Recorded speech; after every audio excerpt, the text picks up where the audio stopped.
राधे राधे दोस्तों। तो आइए सुनते हैं गुरुदेव जी के श्री मुख से महाभारत के युद्ध को रोकने के लिए श्री कृष्ण जी ने और कईयों ने कितना उन्होंने प्रयास किया।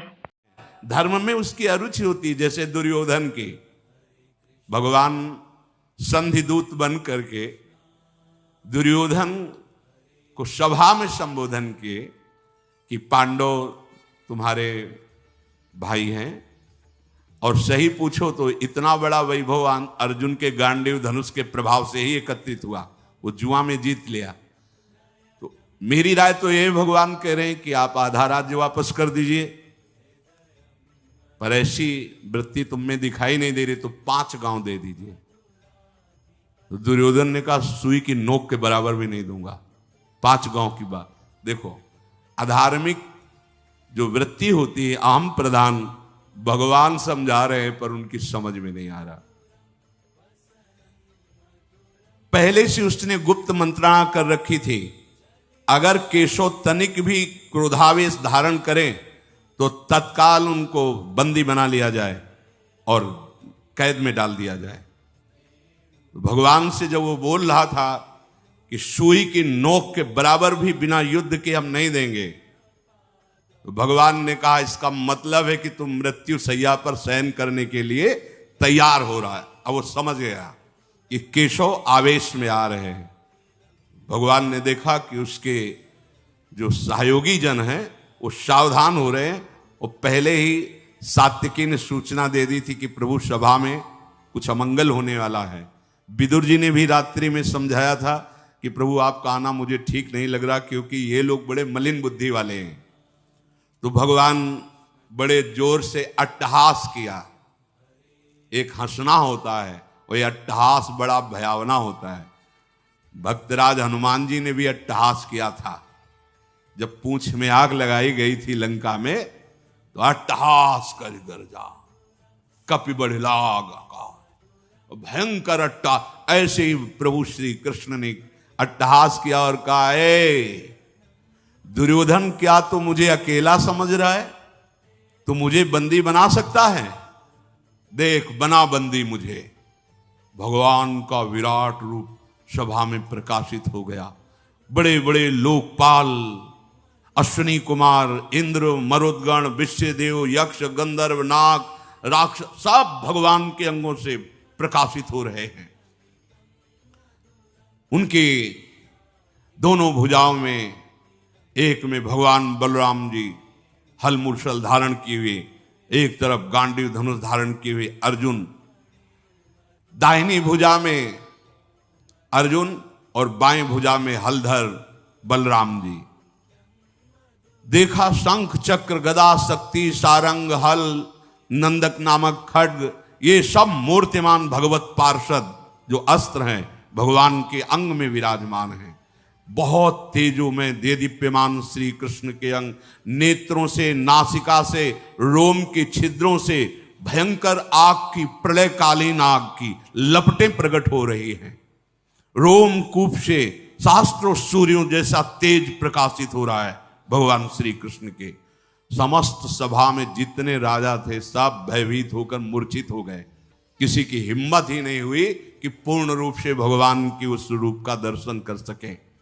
द्रोणाचार्य जी, भीष्म जी, परम भागवत विदुर जी, महाभाग संजय जी और वहां आए हुए महर्षि जन, केवल ये ही भगवान के इस रूप को देखने में समर्थ हुए और सब की आंखें मुंद गई, मूर्छित होकर सब गिर पड़े। उसी समय समस्त दिव्य दिव्य ऋषिजन भगवान की स्तुति हाथ जोड़ करके कर रहे हैं। भगवान ने जिन जिन को देखने का सामर्थ्य दिया वही देख पा रहे हैं, बकाया सब मूर्छित पड़े हुए हैं। उस सभा भवन में दुंदुभियां बजाते हुए देवतागण, बड़े बड़े ऋषिजन जब स्तुति और फूलों की वर्षा करते हैं, उसी समय धृतराष्ट्र संजय से पूछते, संजय ये क्या कोलाहल हो रहा है? तो संजय ने कहा, कमल नयन यदकुल तिलक भगवान श्री कृष्ण विराट रूप में विराजमान है। तुरंत हाथ जोड़कर धृतराष्ट्र ने कहा, क्योंकि भगवान व्यासदेव जी के पुत्र हैं, हाथ जोड़कर कहा, हे परम कृपालु श्री कृष्ण, हे समस्त जगत के हितैषी, मुझ अंधे पर भी कृपा कीजिए। मैंने आज तक आपसे कभी कुछ देखने के लिए नहीं मांगा। हे केशव, मेरे नेत्र नहीं हैं, न भीतर के न बाहर के। हे केशव, मैं आपसे प्रार्थना करता हूं, एक क्षण के लिए मुझे नेत्र दे दीजिए, जिससे मैं आपके इस स्वरूप का दर्शन कर सकूं। हे महाबाहु जनार्दन, आप हम पर कृपा कीजिए। जब धृतराष्ट्र ऐसा कह रहे थे तो भगवान श्री कृष्ण ने कहा, तथास्तु, ऐसा ही हो। तत्काल उनके नेत्र खुल गए। कर्तुम अकर्तुम अन्यथा कर्तुम, तत्काल नेत्र खुल गए और भगवान के उस अद्भुत विराट स्वरूप का दर्शन धृतराष्ट्र जी ने भी किया। भगवान विश्वरूप का दर्शन कराकर अपने विश्वरूप का जैसे ही स्मरण किया, नेत्र उनके अंतर ध्यान धृतराष्ट्र के, क्योंकि मांगा ही केवल इतना था कि मैं दर्शन कर सकूं। सारी पृथ्वी कंपायमान, समुद्र में खलबली मच गई, दिग्गज चिक्कारने लगे। भगवान का जो विराट रूप है, शत्रुओं का दमन करने वाले पुरुष सिंह भगवान श्री कृष्ण अपने उस अद्भुत स्वरूप का स्मरण किया। ऋषियों ने भगवान को प्रणाम वंदना करके तत्काल वहां सभा छोड़ दी, क्योंकि जहां भगवान का अपमान हो रहा हो या निंदा होना या किसी भी तरह की अवहेलना होने की संभावना भी हो, ऐसी सभा में जाना नहीं चाहिए। अगर सभा में पहुंच गया है तो तत्काल काल में अंगुली डालकर वहां से निकल जाना चाहिए, या जो निंदा कर रहा हो या अपमान कर रहा हो उसको दंड देना चाहिए। तो अपने जनों को दंड देने वाला कोई भाव नहीं रखना। अगर कहीं हमारे भगवान की कोई निंदा, हमारे आराध्य देव की, तो दोबारा उसका मुख न देखे। अंतर से भगवत भाव है, पर हम उसका संग न करें। ऋषि जन भगवान के विराट रूप का दर्शन करके तत्काल इसीलिए चल दिए कि विमुख जन सभा में बैठे हुए दुर्योधन दुशासन, अब यहां एक क्षण भी नहीं टिकना चाहिए। जो ही वो महर्षि जन गए तो नारद आदि ऋषि भी भगवान को प्रणाम करके अदृश्य हो गए। एकदम कोलाहल शांत हो गया। एक बड़ी अद्भुत सी घटना घट गई। तत्काल दारुक दरवाजे पे रथ ले आया और भगवान सहज मुद्रा में उठे और सभा से बाहर निकले। तो भीष्म पितामह जी, द्रोणाचार्य, कर्ण, ये सब पीछे भगवान के, सब कोई आनंद से फूला हुआ है तो कोई भय से भूला हुआ है। कर्ण आदि की बुद्धि काम नहीं कर रही है कि ये केशव कितने महान हैं, पीछे पीछे चल रहे हैं। भगवान का दिव्य रथ है, भगवान अपने रथ पर बैठे तो प्रणाम करके द्रोणाचार्य, भीष्म आदि वापस हो रहे हैं, लेकिन कर्ण वापस नहीं हुए। जब रथ चला तो पीछे पैदल कर्ण चल रहे हैं। भगवान ने पीछे मुड़ करके देखा तो कर्ण आ रहे हैं, तो कहा नजदीक आ जाओ, और अपने रथ पे बैठा ला। कहा हमारी इच्छा भी थी कि मैं तुमसे एकांत में मिलूं। तो उन्होंने कहा केशव, मुझे वेदविद जो ब्राह्मण जन है उनसे पता चला था कि भगवान का अवतार होगा। अब मैं समझ गया कि वही अवतार आप हैं। अभी तक तो मैं समझ नहीं पा रहा था कि तुम अर्जुन के मित्र हो, बहुत प्रभावशाली हो, पर जो मैंने ब्रह्म ऋषियों से सुना था, आज मुझे अनुभव हो रहा है कि आप साक्षात भगवान हैं। भगवान ने कहा हाँ, जो वेद पारंगत विद्वान ब्रह्म ऋषियों ने तुम्हें बताया था, वही मैं अवतार लेकर के इस जगत का भार उतारना चाहता हूं। तुम तत्वज्ञानी महापुरुषों का संग किए हो कर्ण, इसलिए मैं जो तुम्हें कह रहा हूं बिना संशय के बात को सुनना। तुम जानते हो सिद्धांत किसे कहते हो, धर्म किसे कहते हैं। तुम धर्म शास्त्र के सूक्ष्म विषय के ज्ञाता भी हो। तुम अधिरथ पुत्र नहीं हो। जो कुंती जी हमारी बुआ हैं, तुम उनके गर्भ से उत्पन्न हुए हो। तुम्हारे पिता भगवान भुवन भास्कर सूर्यदेव हैं। किशोर अवस्था में होने के कारण भयवश तुम्हें उन्होंने प्रवाहित कर दिया था। जो कवच कुंडल थे भगवान सूर्य के प्रताप से आपकी सुरक्षा के लिए थे। आप डूब नहीं सकते थे, आपके प्राण नहीं निकल सकते थे। इसलिए मैं जो कहने जा रहा हूं वो ध्यान से सुनना। तुम्हारा जन्म कुंती के गर्भ से हुआ और कुंती जी का ब्याह महाराज पांडु से हुआ। तो जो कन्यावस्था में दैवी शक्ति भगवान सूर्य के द्वारा तुम्हारा प्रादुर्भाव हुआ, तो ब्याह होने के बाद तुम्हारे पिता पांडु, तुम्हारा पुत्र भाव उनके और पिता भाव के संबंध में ये शास्त्रीय धर्मयुक्त है। इसलिए तुम महाराज युधिष्ठिर से बड़े हो। आज ही मैं चल करके बता देता हूं युधिष्ठिर जी को कि कर्ण तुम्हारा बड़ा भाई है। तत्काल वो तुम्हारे चरण छुएंगे। मेरे साथ चलो। और जब युधिष्ठिर जी चरण छुएंगे तो अर्जुन, नकुल, भीम, सहदेव ये तुम्हारे चरणों में ही बैठेंगे। और जब पांचों पांडव और उनके पांचों पुत्र सुभद्रा कुमार, अभिमन्यु ये तुम्हारे चरणों में बैठेंगे और मैं तुम्हारे साथ होऊंगा, तो त्रिभुवन में कोई ऐसा नहीं कि तुम्हारा विरोध कर सके। त्रिभुवन विजेता और सर्व पूजनीय कर्ण तुम हो। तुम कोई साधारण नहीं हो। ये जितने भी राजा आए हुए हैं, चाहे दुर्योधन के पक्ष क्यों 11 अक्षौणी सेना या 7 अक्षौणी सेना पांडवों के, ये सब तुम्हें नतमस्तक होंगे।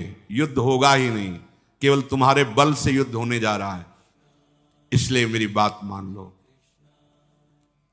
ये हम एकांतिक रहस्य तुमसे बता दिया कि तुम महाराज युधिष्ठिर के बड़े भाई हो। तो जितने भी राजा आए हुए हैं वो सब तुम्हारा सम्मान करेंगे। वहां तो बात बनी नहीं, लेकिन तुम मेरी बात मान जाओ, बड़ा मंगल हो जाएगा जगत का। कर्ण ने कहा, केशव, हंसते हुए उसने कहा कि बड़ा सौहार्द, बड़ा प्रेम, बड़ा मैत्री, बड़ा हित और परम सत्य आपके वचनों से प्रकाशित हो रहा है। निसंदेह, मुझे कोई संदेह नहीं आपके वचनों पर। जैसा आप कह रहे हैं अक्षरशः ऐसा ही हो जाए। अगर मैं आपकी बात मानूं तो ऐसा ही हो जाएगा। पर नहीं, मैं मानता हूं मैं कुंती का पुत्र हूं। मैं मानता हूं कि पांडु के जैसे और पुत्र, उनको पिता, ऐसे मैं भी पिता कहने का अधिकार रखता हूं। अच्छी तरह जानता हूं। आपने जो बताया है कि कुंती के गर्भ से भगवान सूर्य की कृपा से मेरा जन्म हुआ है, मुझे कोई संशय नहीं। पर भरी सभाओं में जब अपमान होता रहा, तब न एक बार आपने कहा, न एक बार माता कुंती ने कहा कि ये अधिरथ सूत पुत्र नहीं, ये मेरा पुत्र है। जहां मैं अपने बल विक्रम को दिखाने को किया, वहीं मेरा अपमान होता रहा है। मैं जीवन भर जलता रहा। किस लिए? मेरा क्या दोष था?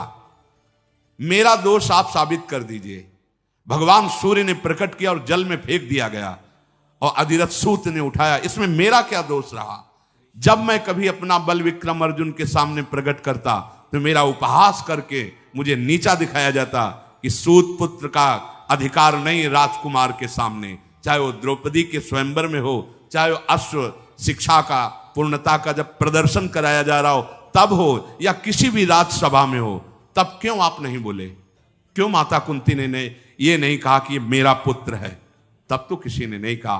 आज जब ये बात आ गई समझ में कि अब युद्ध होगा ही, तो आप हमको समझा रहे हो केशव। मैं मान रहा हूं आपकी बात सत्य है, पर अब मैं सूत पुत्र ही रहूंगा। और दुर्योधन ने मुझे सम्मान दिया है, जीने की आशा डाल दी दुर्योधन ने। मैं कभी दुर्योधन के साथ अब दगाबाजी नहीं कर सकता।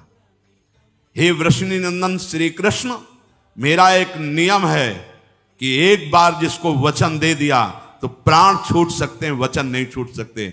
मैंने दुर्योधन को अपना मान लिया है, अब मैं उसका साथ नहीं छोड़ सकता। जनार्दन, मुझे कोई भयभीत कर सके ऐसा पैदा ही नहीं हुआ। बध, बंधन, भय, लोभ, इनकी ताकत नहीं कि हमारे हृदय का परिवर्तन कर सके। पर जीवन बहुत कष्टमय कर्ण का रहा।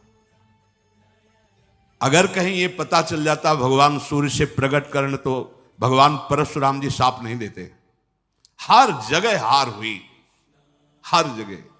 हर जगह उसको नीचा देखना पड़ा, पर था महापुरुष, सत्यवादी, परम दानी, पर अधर्मियों का संग हो गया, इसलिए हर जगह हार हुई, हर जगह परास्त हुई। तो ध्यान रखने का विषय है, आप सही हो लेकिन आपने अगर गलत संग कर लिया है तो आपकी भीष्म जी अखंड बाल ब्रह्मचारी महाभागवत, लेकिन सिंहासन पर वचन दिए हुए हैं, इसलिए संग अधर्म का नीचा देखना पड़ा। तो जनार्दन, मैं दुर्योधन का साथ कभी नहीं छोड़ सकता और युद्ध अवसर आने पर ललकार करके पांडवों से लड़ूंगा, कभी अपने हृदय में भाव नहीं लाऊंगा कि ये मेरे भाई हैं। मधुसूदन, इसमें संदेह नहीं कि आप हमसे बहुत हित की बात कह रहे हैं।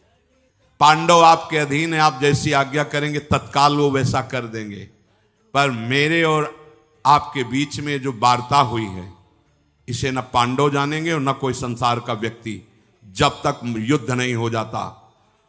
और युद्ध में जब मैं मारा जाऊं तब इसके बाद आप इस बात को भले, लेकिन तब तक ये आप वचन दीजिए कि आप इसे गोपनीय रखेंगे। अपनी इंद्रियों को संयम में रखने वाले धर्मात्मा युधिष्ठिर हैं और तुम्हें अपना प्राण मानने वाले अर्जुन हैं, इसलिए मैं पहले से कह रहा हूं कि तुम निश्चिंत रहो, मैं ही मारा जाऊंगा, क्योंकि जिसके सहायक आप हो। मैं खूब अच्छी तरह से जानता हूं कि चाहे 11 क्षोणी नहीं और भी विशाल सेना दुर्योधन रख ले, लेकिन नाश उसी का होगा, क्योंकि अधर्म से चल रहा है। मैं सब जानता हूं। श्री कृष्ण इस समय दुर्योधन, दुशासन या मुझ कर्ण पर केवल निमित्त मात्र दोष रखा जाए, क्योंकि इसके पूरे के पूरे मुखिया आप हैं। कर्ण ने कहा कि पूरे के पूरे मुखिया आप, पृथ्वी का भार दुर्योधन को निमित्त बनाकर उतारना चाहते हैं, इसीलिए ऐसा है। भगवान सब्यसाची अर्जुन तुम्हारे हाथ की कठपुतली हैं। कर्ण कह रहे, हे भगवान, सब्यसाची अर्जुन तुम्हारे हाथ की कठपुतली हैं, अर्थात तुम उनके यंत्री हो, वो तुम्हारे यंत्र हैं।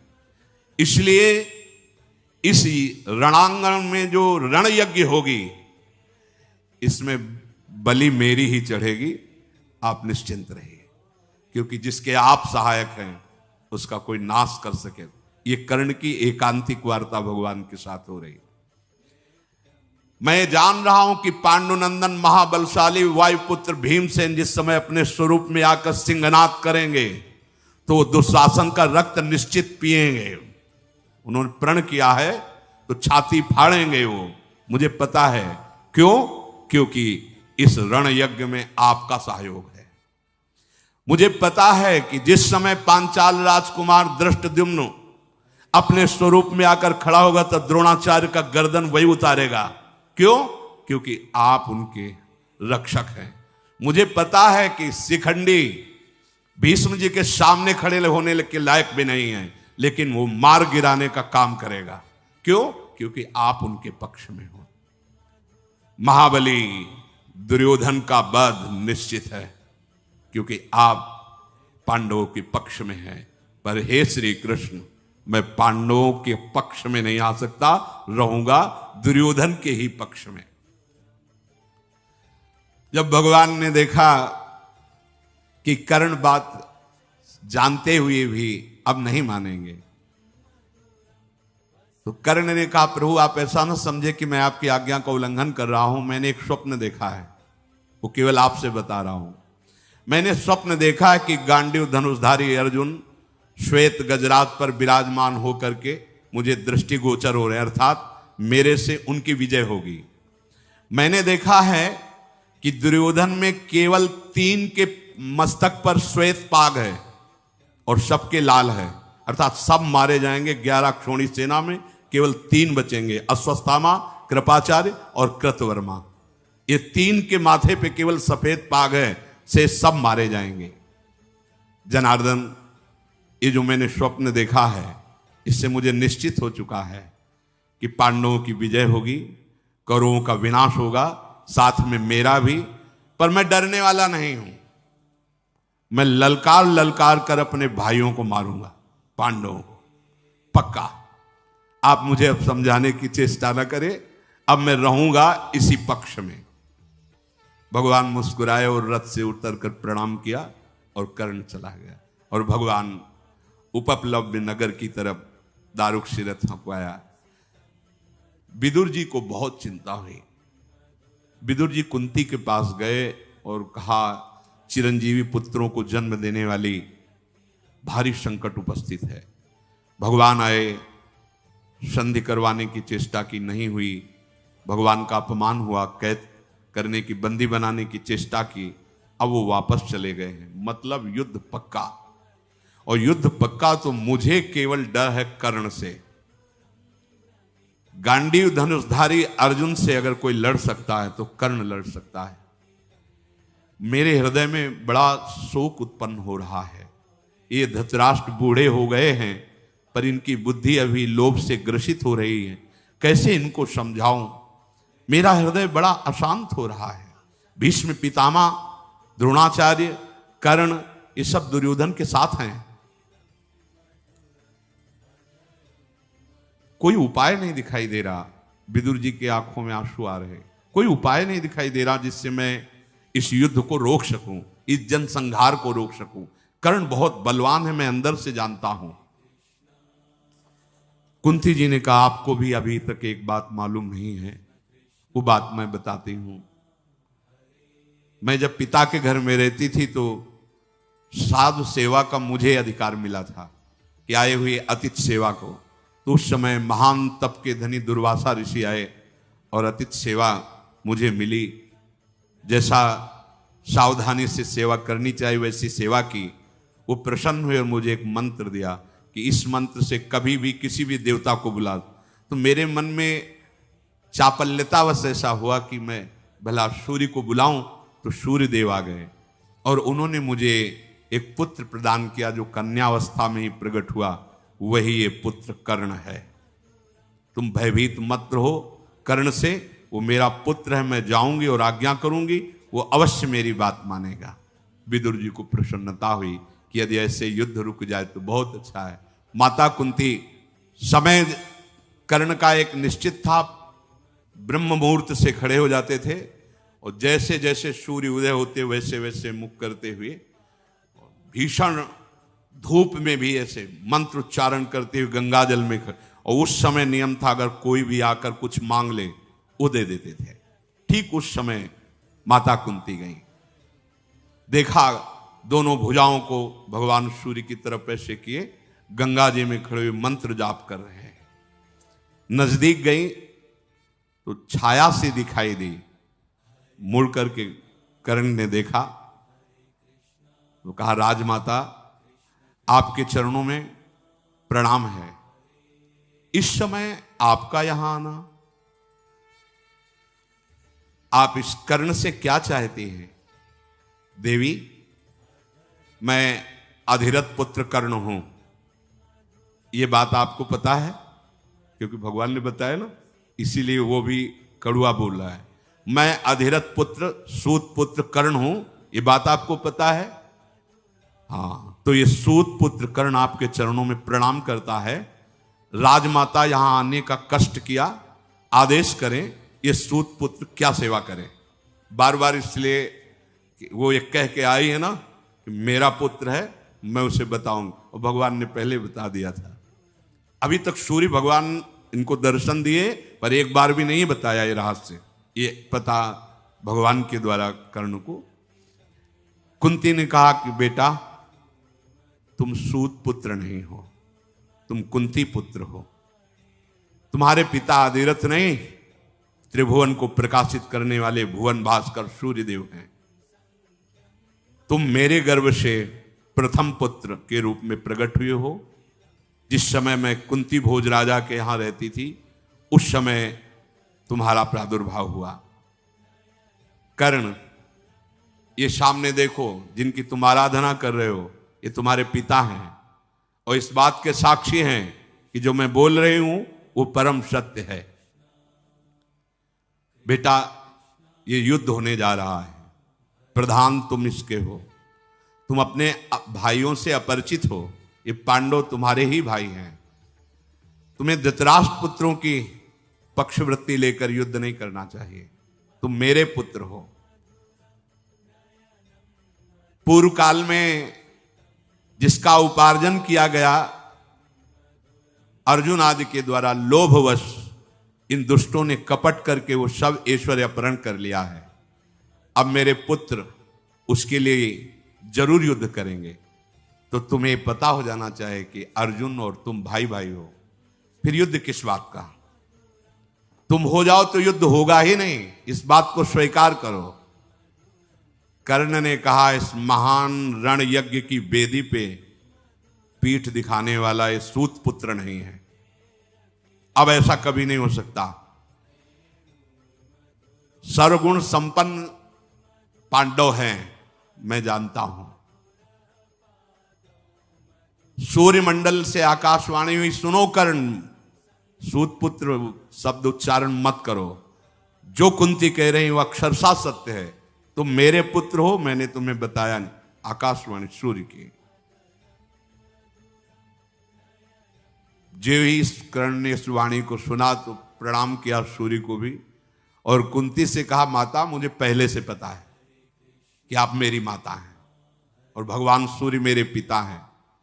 माता कुंती, भगवान सूर्यदेव इनसे मेरा प्रादुर्भाव हुआ है, पर मैं ना आपकी बात से विचलित होने वाला हूं और ना भगवान सूर्य की बात से। वचन दिया है दुर्योधन को, तो अब ऐसा नहीं हो सकता। राजमाता, आप और जो कुछ मांगो सो मांग लो, मैं इस समय ना नहीं कहता, पर अगर ये मांगो कि अर्जुन से युद्ध ना हो तो अब ऐसा नहीं हो सकता। क्या आप चाहती हो, आज्ञा कीजिए। माता कुंती ने कहा कि हमें चाहती कि हमारे 6 पुत्र हैं, 5 पांडव और एक तुम। 6 पुत्रों में एक भी नहीं मरना चाहिए। उन्होंने कहा कर्ण ने कि आज तक हमने कभी किसी को ना नहीं कहा। आपने किस सभा में कहा है कि आपके 6 पुत्र हैं? बहुत हृदय से दुखी कर्ण रहे। कभी कभी किसी ने सपोर्ट नहीं किया, न भगवान सूर्य ने कहा कहीं और न माता कुंती।